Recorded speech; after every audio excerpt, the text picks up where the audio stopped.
Welcome to RPG Reanimators, a podcast for GMs where we dissect horror scenarios and offer our experiences and advice to reanimate them at the table. I'm Alex, I'm Holly. I'm Nathan. And I'm Lex. so let's see who's in the waiting room.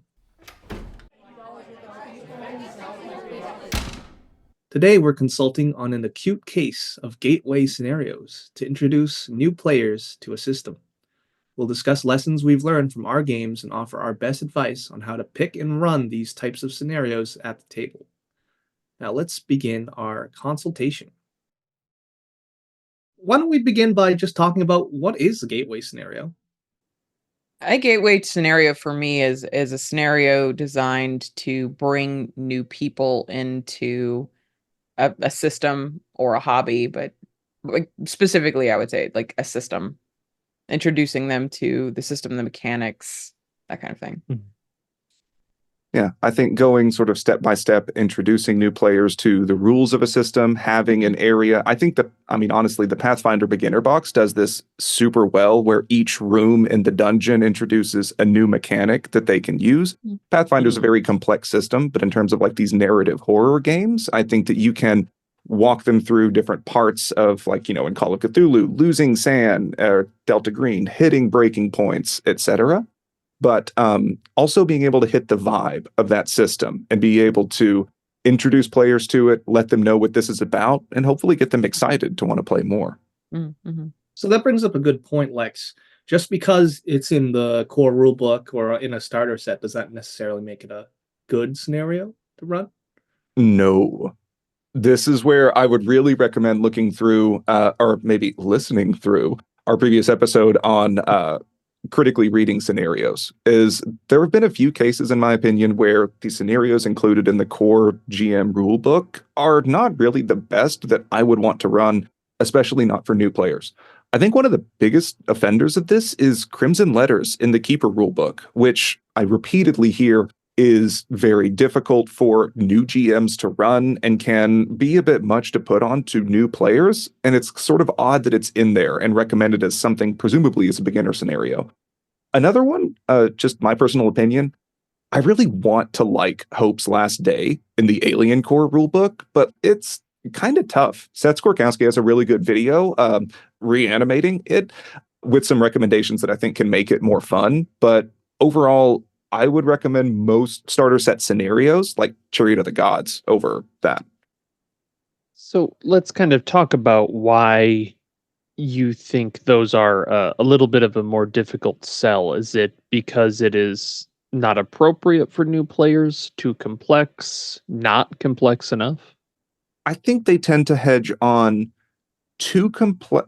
Well, in both of the examples that I mentioned, they're kind of opposite cases. I think that Crimson Letters is a little bit too complex and requires a little bit more know-how and investment from players, and is also just is more complex for a GM to run. So if you're also kind of new to a system, maybe not the best one to walk yourself through the ropes of. In the case of Hope's Last Day, I think that it's one-dimensional in a weird way that's atypical for the rest of the Alien games that I've played. It's very much a dungeon crawl. And like that's not the vibe that I think Alien really exceeds at. And it would do really well to flesh out and give some more stuff to have that narrative horror and building and teamwork rather than constantly crawling and something's in the vents. Okay, so how do we pass this vibe check, right? What are we looking for a good starter gateway scenario? It really has to hit that main theme.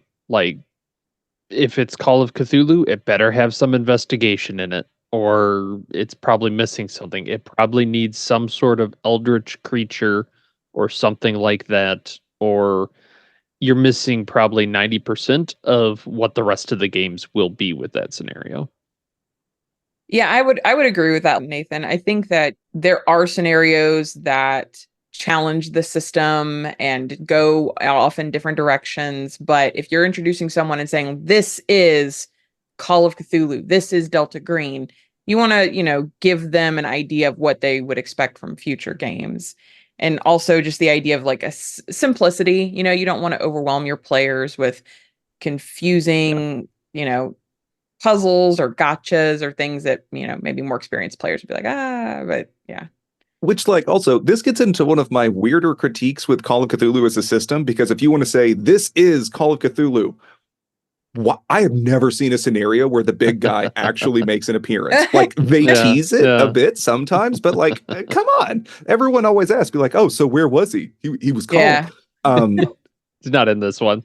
I would definitely agree with that. What I would look for is something that could be short, to the point, and a memorable story and experience. Something that, like, I would avoid a sandbox. I know, like, Lightless Beacon is typically recommended as a starter scenario. Even it's a little too sandboxy for me that I've had players stall out with it in the past. So I would do something that's a little more linear. They need to do certain things to progress, and there's something big and fun that happens. This is not the time to subvert expectations. Exactly. Yeah, and I think that's a good point for having a GM that's new to the system too. A lot of the games we run, if we run a Call of Cthulhu starter scenario, we've played Call of Cthulhu enough that we're pretty familiar with it. Somebody new, you probably don't want to put like a chase in there unless it's very well laid out in the text of how to run a chase. Yeah, like, unless that is the key crescendo of that scenario, like, that's going to be it. Right. I would really avoid making things too overcomplicated. Okay. So to add on to that, Lex did say make it memorable. You definitely want to have your players talking about that one memorable scene or how much they enjoyed the game after it's over. And that's what really sells that system, really gets that mood and the tone. I would also add that I personally wouldn't pick a scenario with scenario specific mechanics with like a corruption meter or whatever. Yeah. Because, you know, that's only going to show up in that scenario and you're going to confuse your players in future scenarios when that mechanic doesn't appear. Yeah, I agree with that.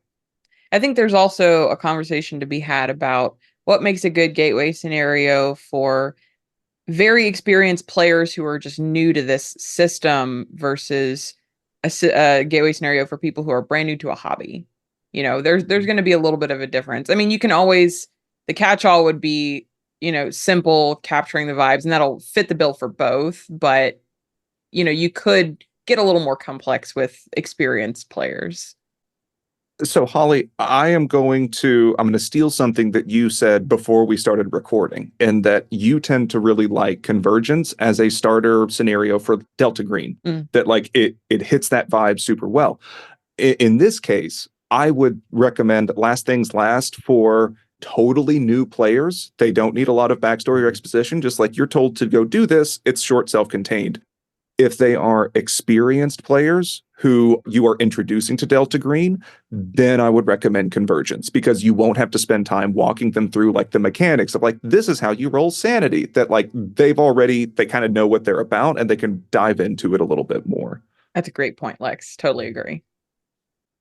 There is a point where having an experienced player going into a different system can actually be a little difficult, because let's say you have a bunch of, you know, Dungeons and Dragons 5e players and you're trying to introduce them to Call of Cthulhu, and they already have this pre-existing, like maybe subconscious even, idea that if there's a battle map, there's going to be combat. So maybe I would avoid putting a battle map in Call of Cthulhu, or else they're going to be like, oh, I can expect combat now. Oh, Alex, you just made my blood pressure spike really hard, because that is exactly what I did. Oof.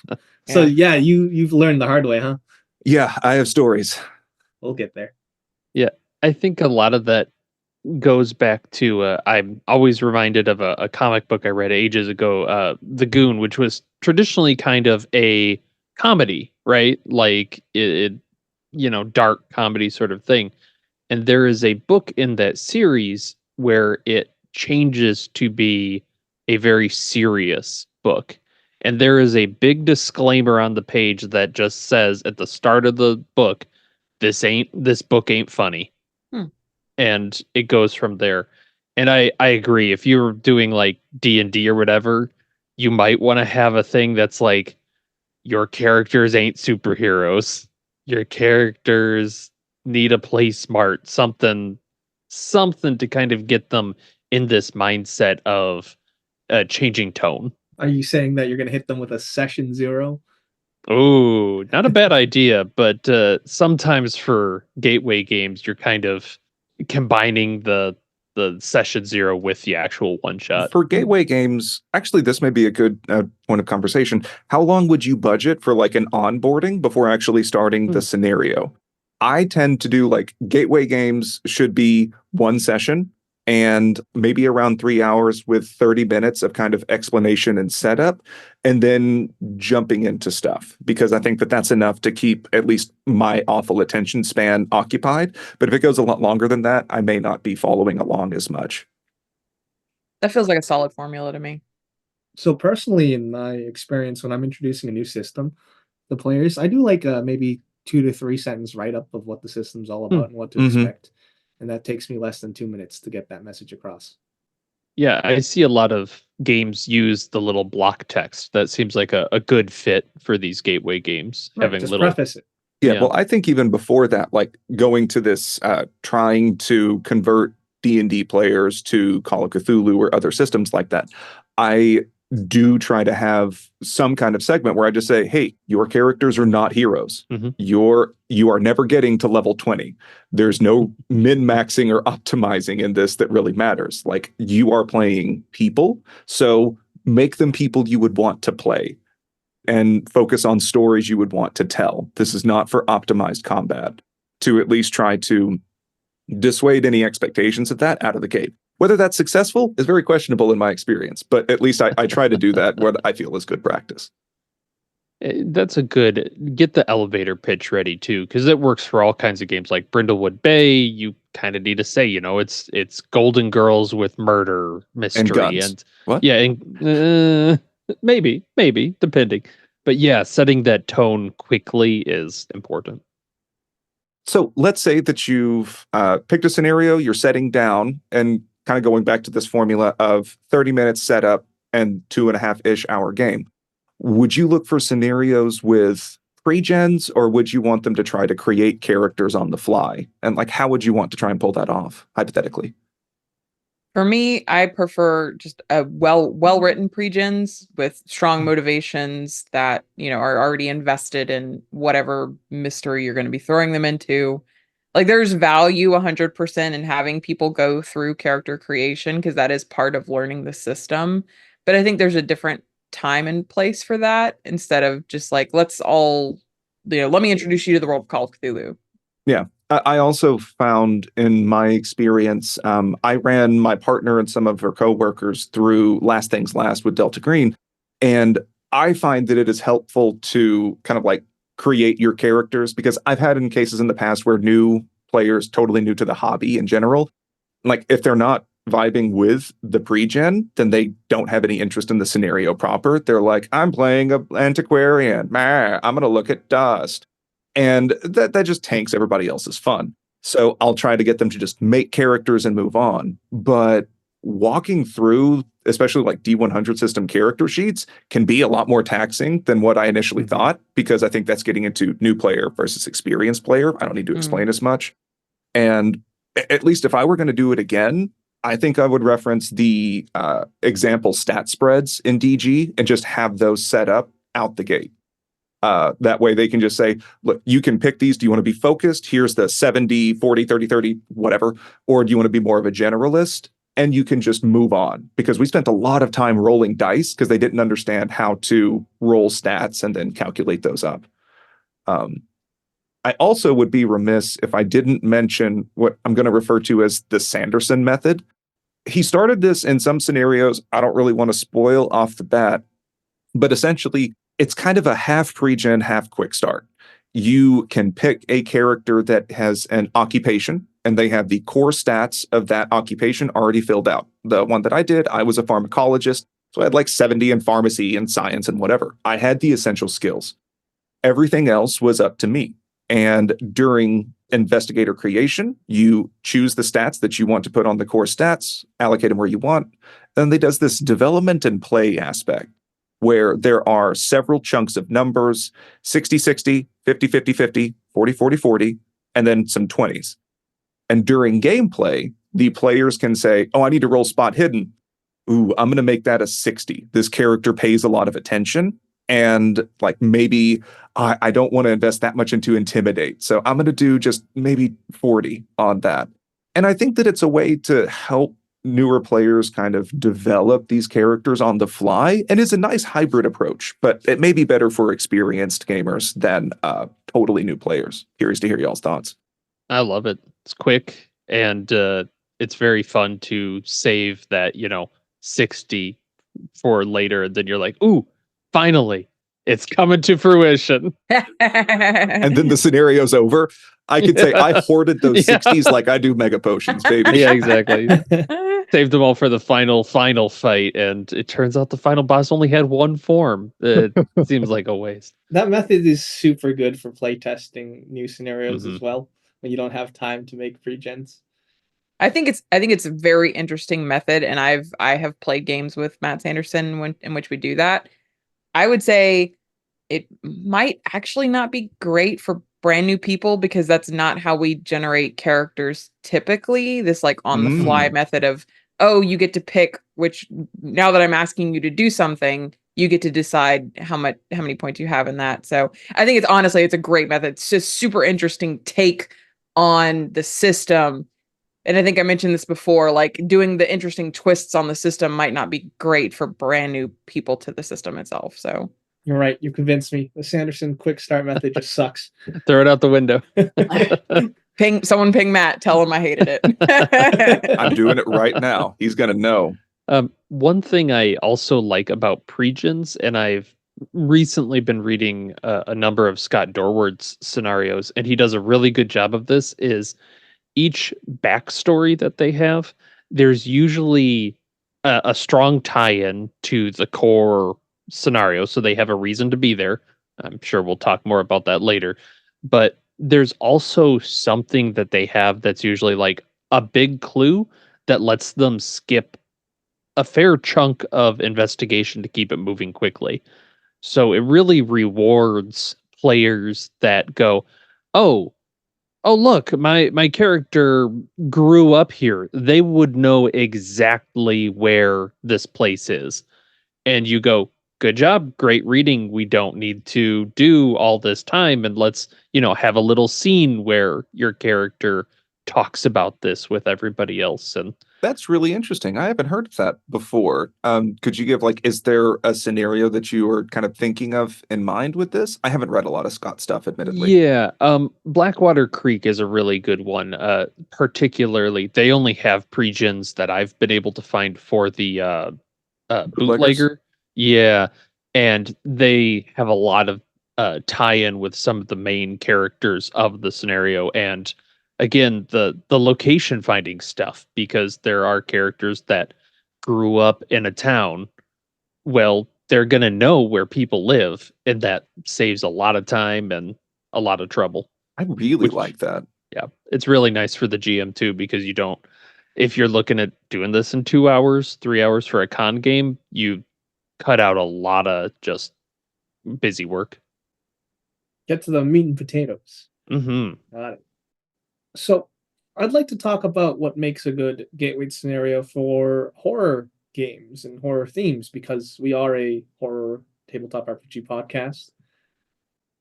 I think from a meta standpoint with a scenario, usually something that would be a contained area with straightforward progression, so you don't risk players stalling out and oh, what do I even do? What do I look for? I don't know what my character can do. And they can chew more on the horror narrative that you are presenting. Some of my favorite starter scenarios do this really well, like the Necropolis. Your motivation is, I need to get out of here. And because of that, everything else is, you're already tense, you're trying to escape, and then everything else bad keeps happening. That I find that leads to a very memorable, fun one-shot. Yeah. And as long as you've got the theme down, that's the key, right? Like, if you're doing cosmic horror, that's what I would like to see in my gateway. Not that you have to, like for Call of Cthulhu, there's some pretty fun, just straight haunting type ones, which is not necessarily cosmic horror, but it still shows off the system pretty well. I think this is where you can kind of tailor the scenario to the players that are coming in and specifically your group. If we're talking about the converting some folks from D&D, you might, do a little bit of like a pulp light where you have a little bit of that action on top of the horror, and it's a little bit more like fast-paced beats. If you just have brand new people, you might want to do the slow crawling horror idea. So it can really depend on your players and what you're, hoping to get. Mhm. Now, here's a question. Do you typically like to shock these new players, or do you kind of tone down the content of the scenario? It can depend on the shock. I think horror is, we all know we're going into a horror scenario, and that can be fun to lean into it, but like really, really shocking themes, things that typically we put content warnings on, maybe not the best for a starting scenario. But I think people should feel that horror at least. I don't want to, neuter it. So it's a balance.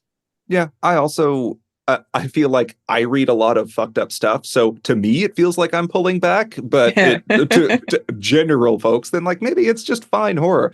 I tend to do kind of like a decent amount of maybe some body horror, some gore, and like some chases, and like the threats are lethal.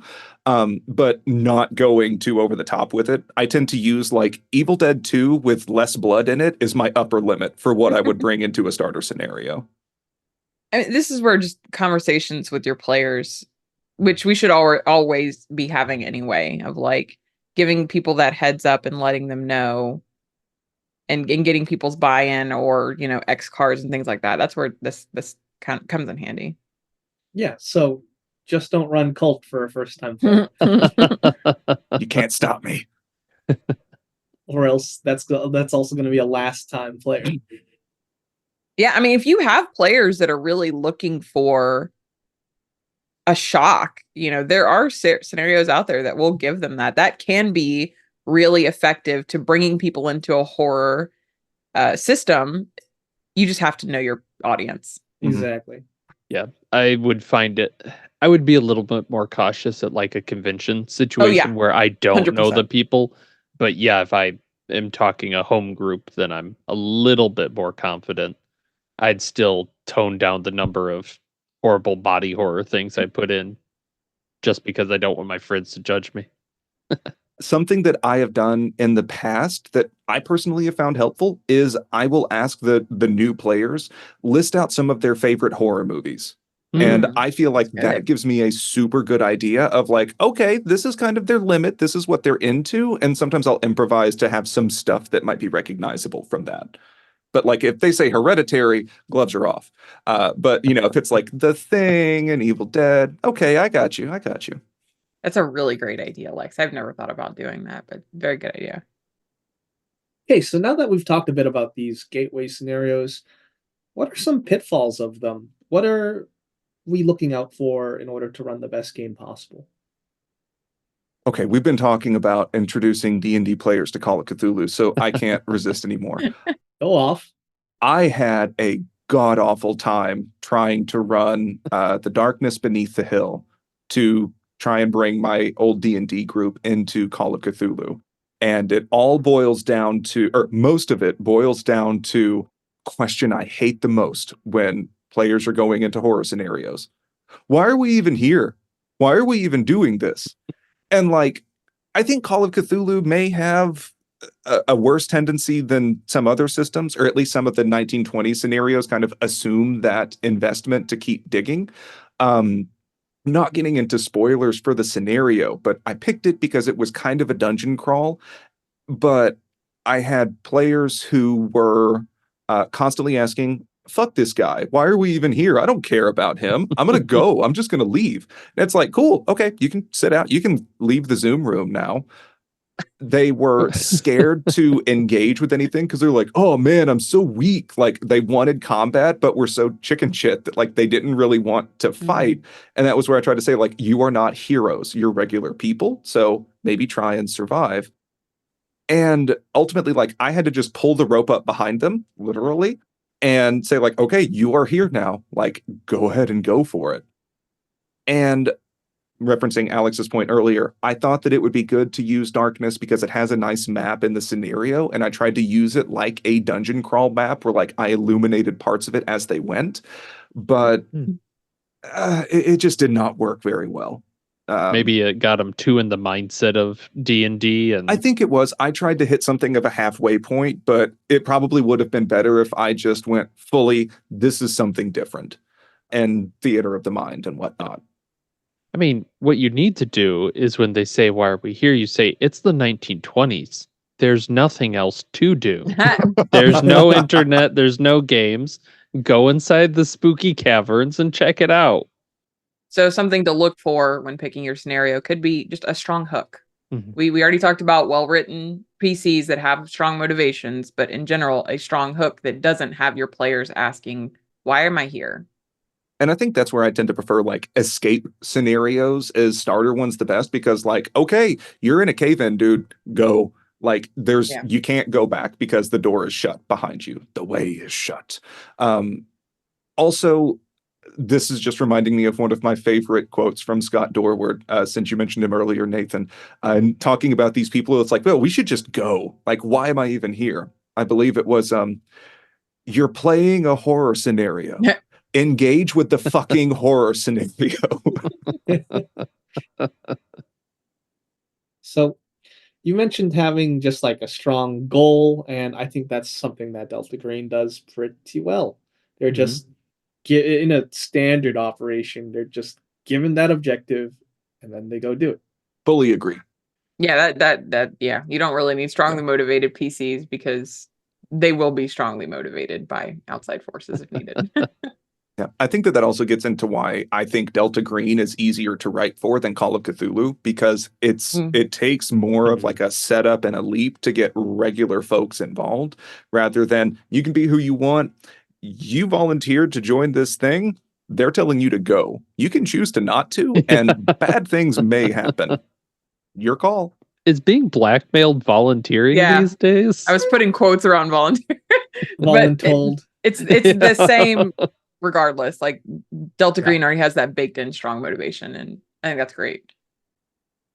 Something that is a pitfall that I look out for, and I've definitely seen in starting scenarios, is something that's just too on rails. You know, you want a little bit on rails, especially dealing with like brand new people to the hobby, but you know, too on rails becomes very unexciting.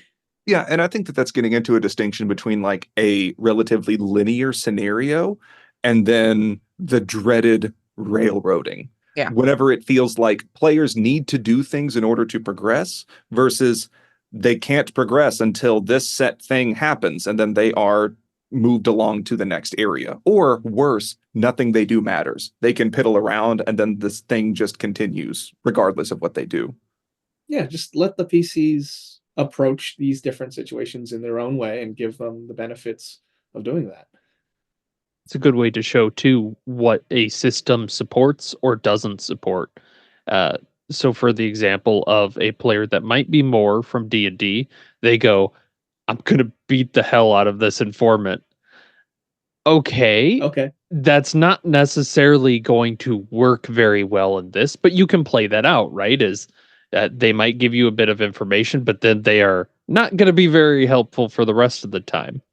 And then they go, what if we just go to the library? And you go, now you're engaging role library use. I think that's a great point, and something that I just tend to recommend as general GM advice, especially for systems like Call of Cthulhu and Delta Green, where you're playing regular folks. Let the D&D players try and murder hobo their way through it, but show that they are regular people and there are regular consequences. And they are not significantly stronger than the local police officers with guns. I will just say, like, you can absolutely choose to do this, but someone might call the cops. And if they continue, then like that's when I start asking, are you sure? And you can also remove the romantic notions of fantasy combat. When people get shot, it's gruesome. They start to twitch and fucking bleed all over, and it's disgusting. And if you describe that to your players, you're like, holy shit, this was a person. I agree. I think that that's great too. Like, I want to beat up this florist so he'll tell me what he knows. And then, like, if they're begging, it's like, please, God, And they're missing what? teeth Why are you because you're doing just this? knocking Yeah, like they're them. coughing up blood. They're like, fucking make them feel bad about it to show, like, Yeah. just because one system does this does not mean that it's really appropriate in another one. Exactly. Or just cast Zone of Truth. Take your pick. Speaking of florists, how do you feel about introducing new characters? Because most starter scenarios are fairly non-lethal, I would say, at least not till the end, but it's going to happen, right? Someone's going to go, I jump off the roof. You do? I'm aiming for the bushes. Okay, you're dead. Now how do I bring in someone new? I would, if you're entertaining a scenario that has high lethality and that is the point of the scenario, and there are some like that, I would really look for scenarios that have that ready, that mechanic ready, and most of them they should, if it's a high lethality and it's. But other than that, I don't know. I'd love to hear other people's ideas because that is a tricky one when dealing with horror. Well, you How could do you definitely introduce warn them characters? of the consequences before they do it. Like, hey, are you sure Right. you want to jump off that roof? Yeah. Yep. Because I want you to have the understanding that it is 1d10 damage per floor.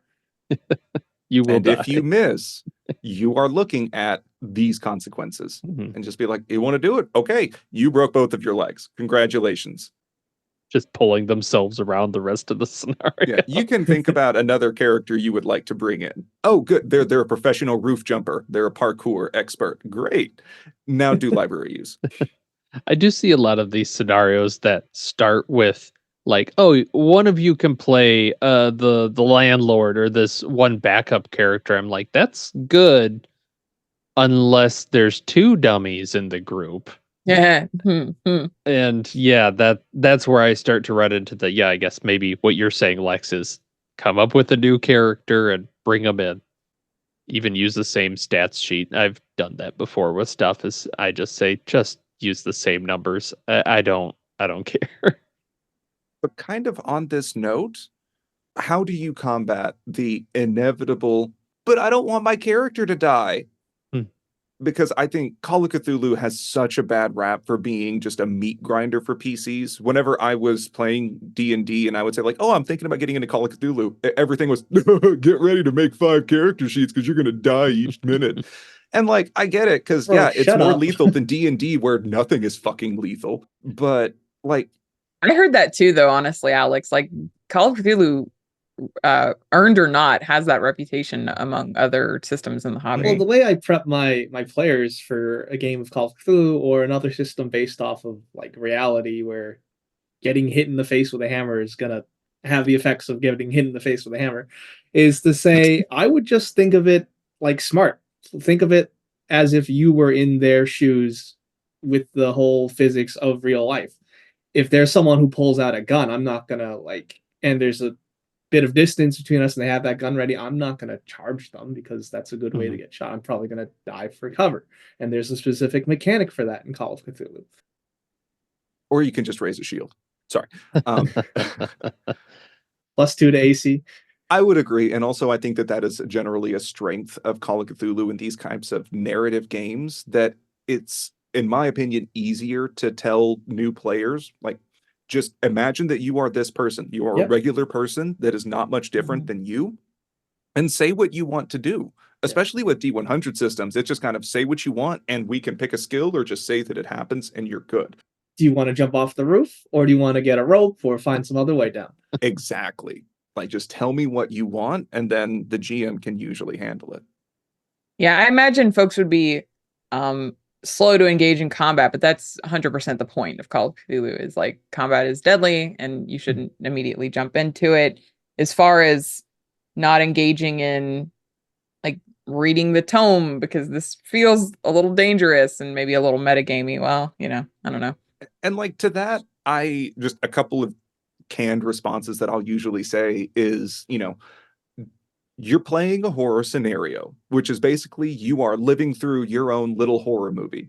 So don't worry about whether your character survives or not, but think about how you can use them as a vehicle for fun and like accomplish those things to make a fun horror story. And of course, Laurie Strode would have been much safer if she just said, fuck this, and drove out of Haddington for that night. But it would have been a really boring movie. So maybe just sometimes it may not be an optimal decision, but you want to see what's behind that door. Open that door because it's probably going to be really fun. There's a push and pull to this, right? And usually most of the GMs I know are rooting for their player characters and then their players to succeed. Yeah, I think that reputation of Call of Cthulhu as a meat grinder is more historical, and I don't see that in a lot of contemporary scenarios, especially what's on like Miskatonic Repository.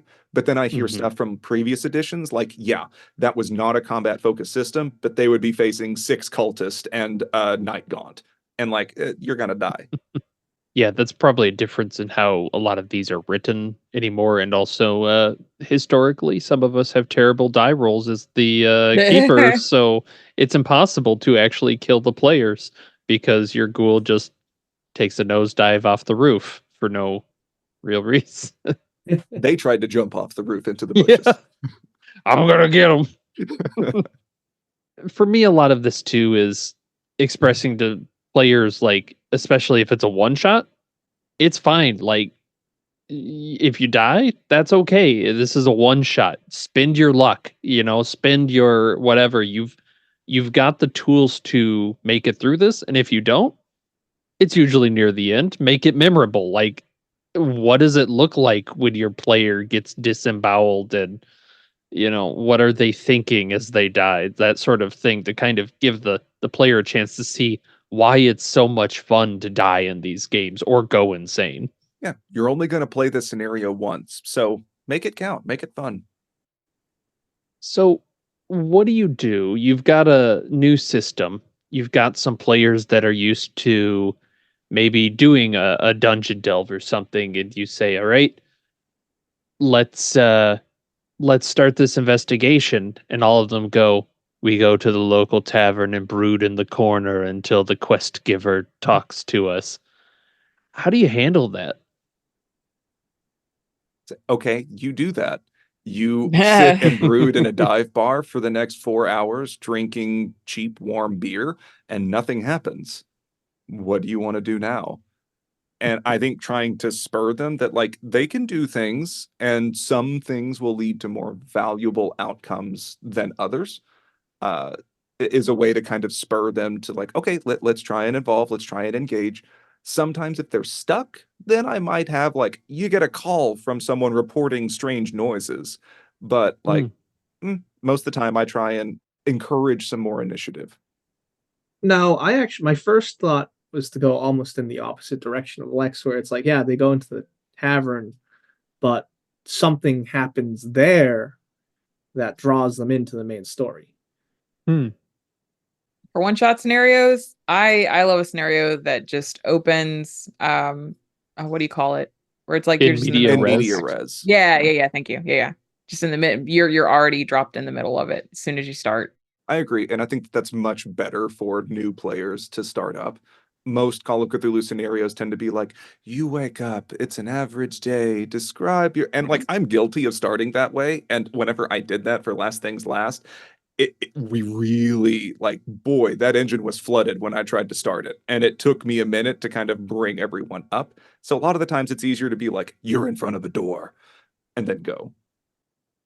What would you feel like if your players don't really describe or interact with things? Nathan, you were talking about like, describe what your character is going through as they're disemboweled in their final moments. Like, what if you try and pass that ball to the player and they don't really interact? And it's like, oh yeah, I hit him with my fist, and then just go on. And they're not really narratively engaging in a way that I think these systems are really capitalize on. It's tough. Sometimes you have players that just really aren't into that. And I think some level of that is just accepting it. Another option is, if you feel like you're talking too much, is actually kick it to one of the other players. If you know your group well, you might know that there's the one player that loves to just kind of stomp on the gas and describe fully what they're saying. That might be an opportunity to say, like, hey, Billy Bob, go ahead and help so and so in describing this, or what does it look like to Billy Bob's character, so that they kind of have that secondhand description of it. It's not just the GM rambling on the whole time. Right. Ask, how does Billy Bob feel about this? Ask, how does Billy Bob react to the fact that his friend's getting eviscerated? And it's a good reminder for me to make them roll sanity at that point, because that usually I'll forget in the heat of the moment to make people roll sand for violence. And then it's like, oh yeah, this is terrible. Yeah, you should be rolling sanity right now.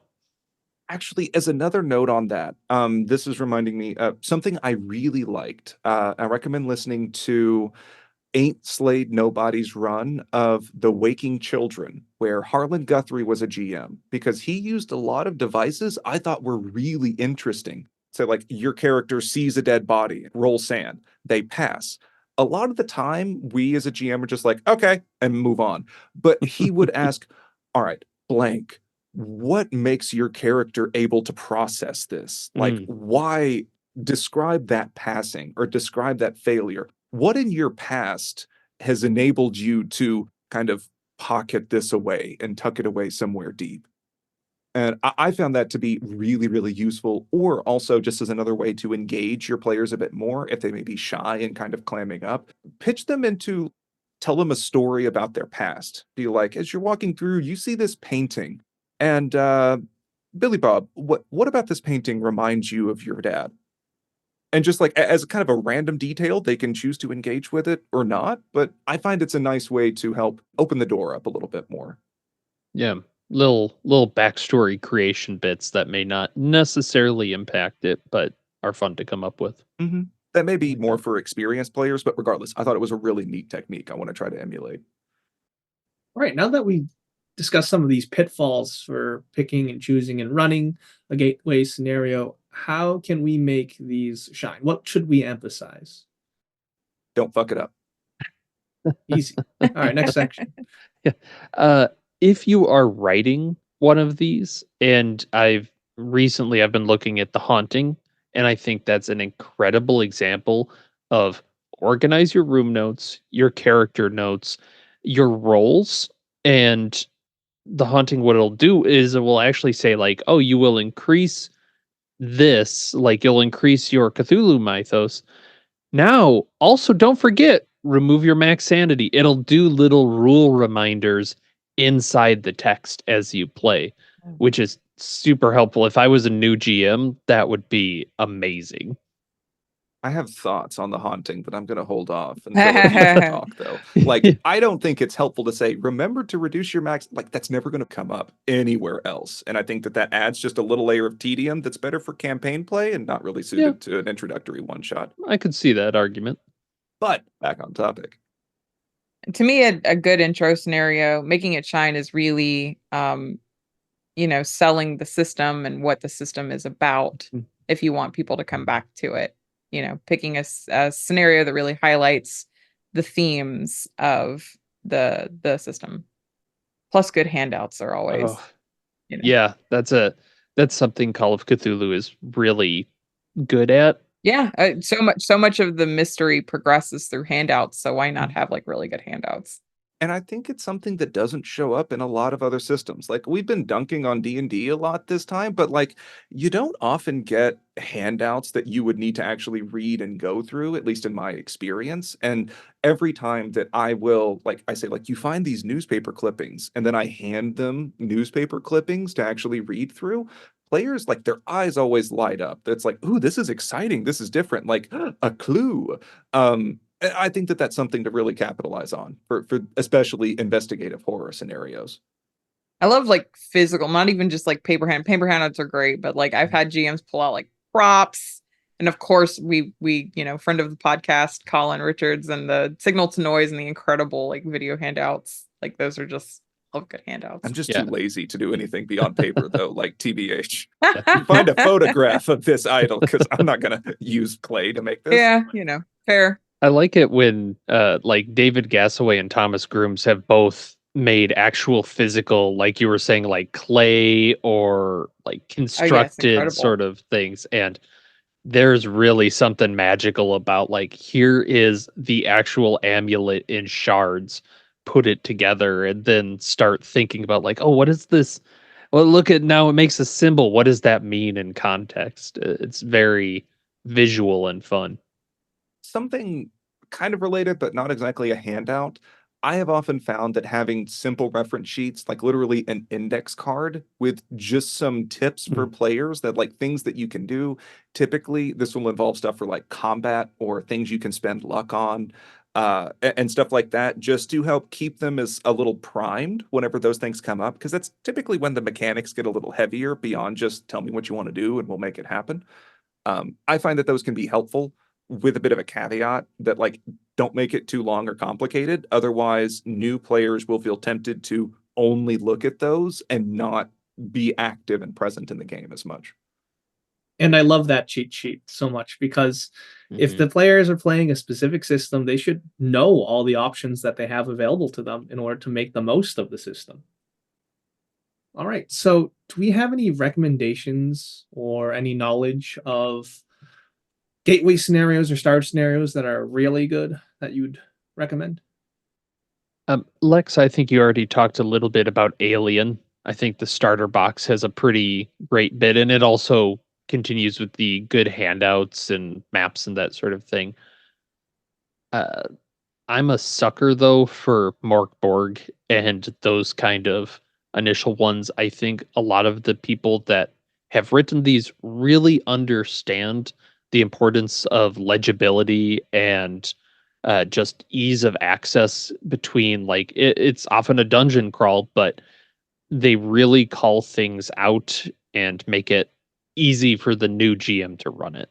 I think that that's also just a strength of Mork Borg, and I'm just going to call them the Borg family in general, is that the systems are so simple that there's basically no onboarding even necessary. You just say vibe check, and then you dive into it, and then everything else is like, you want to do something? Cool, roll the d20. Fuck you, you're dead, and then move on to something else. Maybe that's just my experience with Mork Borg, though. Not when I'm rolling dice.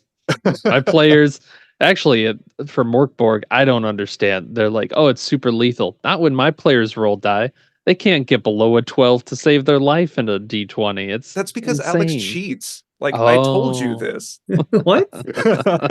I use Dang. omens. Called out. Yeah. Built-in cheats. Yeah, omens would actually be, if I was ever going to include a cheat sheet for Morkborg, it would be Yeah. what you can use that for. Yeah.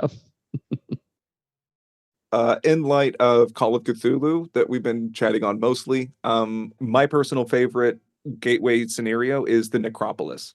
I will also plug Seth Skorkowski has a fantastic video with some tweaks and modifications to the Necropolis that I always use when I run it, like with the door slamming. I think is great. I will also turn the lights off whenever that happens, so players are literally in the dark. And I have some LED candles that whenever they dig through their backpack, I'll set a backpack on the table and they have like a journal, these LED candles that they can turn on and hand. So they need to look at their sheets using them. And boy, that is a memorable, fun scenario That's so cool. with easy kind of handouts and props. I would also recommend The Dead Border, which we recently covered that may be coming out before or after this episode, depending on when I get to editing. But I think that's also a fun, super vanilla intro for new players. I would not recommend it for experienced players trying out the system, though. And these are both in a book from Chaosium that's specifically for beginner scenarios. Yeah, that's isn't Gateways that to correct? Terror. Yeah. I have not read the other Yeah. one. I think it's What's in the Cellar. Doors to Doors to Darkness. Dark- Oh no, yeah. Oh no, I Doors said to Darkness I thought you is were talking another about the other book. But Yeah. actually, Yeah. I'm glad you mentioned that because on that note, I would say if you're looking for scenarios to onboard brand new players, Gateways to Terror is excellent for new players and new GMs. But Doors to Darkness should have a caveat. Doors to Darkness is more intended for beginner to intermediate GMs, and it truly is just a step above Gateways to Terror. Whenever I was talking about The Darkness Beneath the Hill, that was the first Call of Cthulhu scenario I tried to run, and it was honestly a little bit too much for me as a brand new keeper. I would really wait until you have a little bit more experience to do Doors to Darkness if you're just starting out. Delta Green also has a book of scenarios geared toward new players called Control Group. I appreciate any system that kind of comes up with resources and scenario books for new players in general. Like, I think that's a good consideration. I want to agree, but I was not impressed with Control Group, to be fully honest. Just not for me. Yeah. Unlucky. Luckily, there's lots of shotgun scenarios that make for good Oh, yeah. intro sort of things. Some of them, not so much. Do you have any recommendations? Oh boy. What did they call it? It's called by a couple names. The Rendezvous in Rama, or Beauty is in the Eye of the Beholder. Beauty is in the Eye of the Yeah, Beholder. I I like haven't that seen one. that one. It's pretty straightforward. It's got some good body horror and kind of a unique entity to deal with. So it's good, and you don't really need players that are that in the know of Delta Green lore. Mm-hmm. Because I know if you ever search like recommended shotgun scenarios, you're just going to get dozens of people screaming metamorphosis on Reddit. And like that's not necessarily helpful. So I always like getting more recommendations because there's so many to go through. Yeah, I hear bestow a lot. You know, Last Things Last is a shotgun sorry. scenario. Yeah. Or it was. And then they just turned it into its own starter scenario for DG. It's a classic for a reason. I really like Last Things Last is you've got only a small number of locations, a pretty solvable mystery, and it doesn't overstay its welcome, but it gives you enough little extra things to kind of fiddle with. And we covered an episode on it. And we covered it Hell yeah. in depth. Actually, on that note, for good starter Delta Green scenarios, I would also recommend Future Perfect Part 1. I think that it's a great way to onboard brand new players into the system because they start off as regular people that are then onboarded into DG as things go on, avoiding like other spoilers. I think Part 1 is really good. I want to do some effort to reanimate the rest of the campaign, but I enjoyed it. I would also say Ladybug, Fly Away Home is a really good intro to Delta Green. I run it as like an onboarding scenario where the person that will be their handler has cherry-picked this task group as kind of a trial run before officially bringing them on, if they can solve this and survive. Yeah, that one's originally a Call of Cthulhu scenario. I believe it is, Stygian Fox published that in the Things We Leave Behind anthology. Yes. That's the one. I personally like Lightless Beacon for Call of Cthulhu 7th edition, and it's also free online just because I had a player that was super not into Call of Cthulhu because they were not used to this investigation phase and then like figuring things out because they were basically raised in fantasy tabletop RPGs. But this really worked for them for some reason. To continue on, I personally love the Unknown Armies system, and as a player being introduced to it for the first time, I really enjoyed A Bill in Three Persons. But from my talk with Matthew Sanderson, who was running it for us, you do need some like background knowledge of the world, but it's an amazing starter scenario that really gets you introduced to what's weird in the setting and like how to play. I keep hearing about Unknown Armies. I should really check it out. I haven't read or played anything with it. It's really cool. I know Alex and I have plans someday, TM, to run a bunch more of that, but it is a very unique setting. The last one that I recommend, I really like Blades in the Dark, kind of starter. I don't even know if they call it a full scenario or if it's just like a starter kind of situation. It's only a couple pages, but it produces kind of a look at a couple of the main gangs of the city. It focuses it down to an area and really interacts with a faction play, right? Like a lot of Call of Cthulhu is more investigative.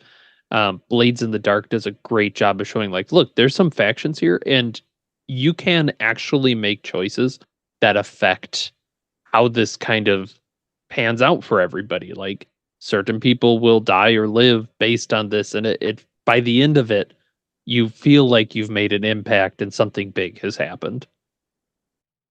All right. So is there anything else that we missed or we didn't cover in this episode that you'd like to add? Here's one. Whenever you're trying to pick a gateway scenario, say it is for new-ish players, how much do you lean into fully committed one-shots versus leaving a door open for potential campaign play if they are interested? I feel like this is kind of leaning back into the pre-gens versus creating their characters argument. But yeah, I'm curious.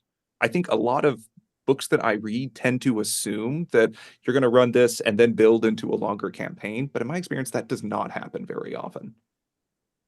Yeah, if I personally am given a pre-gen, right, I feel like I'm perfectly fine having that be a one-shot because I'm not as invested into it because I didn't create that character from scratch.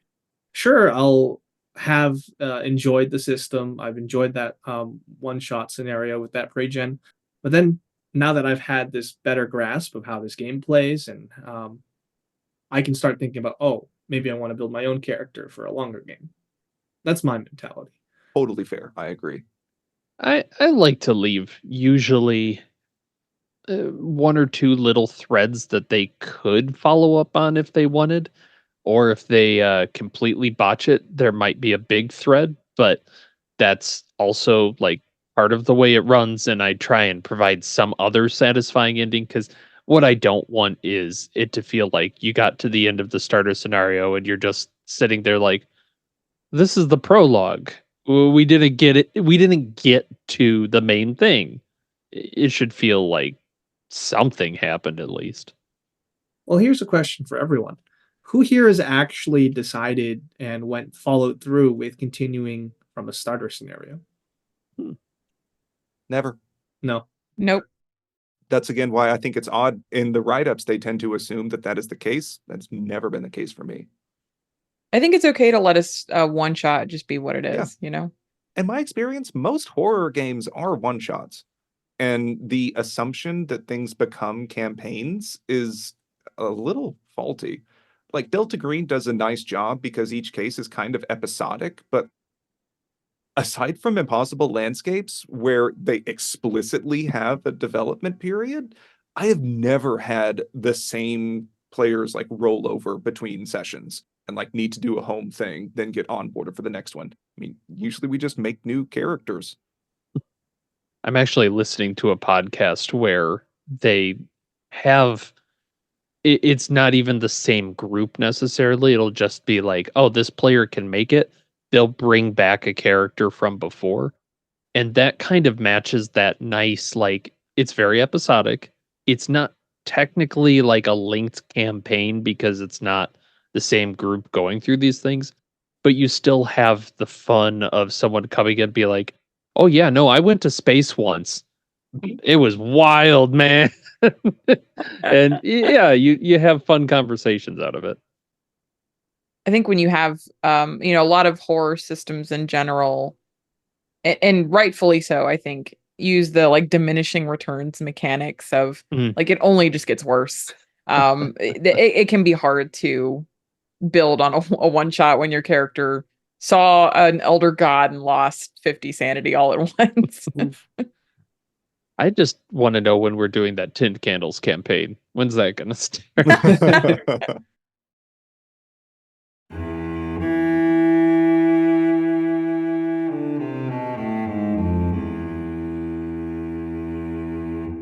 We hope our deranged utterings are helpful in bringing this topic to life at your table.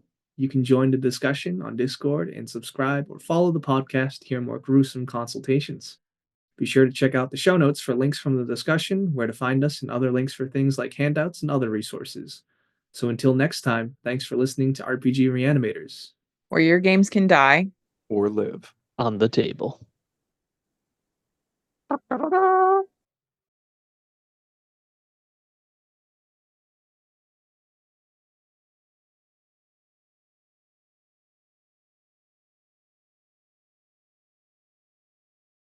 I use the system rules. It's very survivable if you have, system mastery. If you know what you're doing. With proper strategy. Prima strategy guide. Optimize your board. Don't hate the direction. player, hate the game. This is unusable. All right. What's Let's another just stop the recording. RPG that's done this well?